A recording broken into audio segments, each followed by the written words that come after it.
एक जमाने में पेको नाम का एक रंगीन तोता रहता था। पेको एक सरसब्ज जंगल में रहता था जिसके चारों तरफ हर किस्म के जानवर थे। वो खुश मिजाज था और हर वक्त खुश गप्पियों के लिए तैयार रहता था। एक दिन पेको ने एक पार्टी के बारे में सुना कि जंगल में दूसरे परिंदे और जानवर पार्टी की तैयारी कर रहे हैं। वो पुरजोश हुआ और फौरन वहां से उड़कर पार्टी वाली जगह पर पहुंच गया। लेकिन जब वो वहां पहुंचा तो उसे महसूस हुआ कि वो खुद को बहुत पीछे छोड़ आया है। पेको इन सब के दरमियान भी खुद को अकेला महसूस कर रहा था, जबकि दूसरे परिंदे हंसते और खेलते रहे, लेकिन उन्होंने पेको को नजरअंदाज किया हुआ था।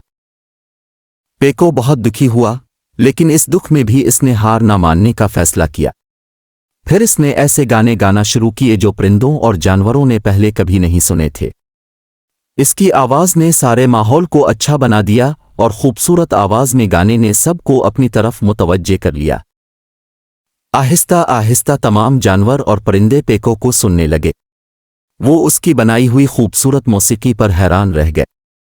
इन सब को पेको के गाने और उसका म्यूजिक बहुत पसंद आया। उन्हें एहसास हुआ कि उन्होंने एक अजीम दोस्त को नजरअंदाज कर दिया था, जो कि उनकी बहुत बड़ी गलती थी। लेकिन अब इन सब को अपनी गलती का एहसास हो चुका था। इस दिन से पेको और दूसरे तमाम परिंदे बेहतरीन दोस्त हैं। उन्होंने सीखा कि इससे कोई फर्क नहीं पड़ता कि हमसे कोई कितना मुख्तलिफ है, हम सब अपने अपने तरीके से मुनफरिद हैं और हम सब की एक अलग पहचान है जो कि सबके लिए बहुत ज़रूरी है।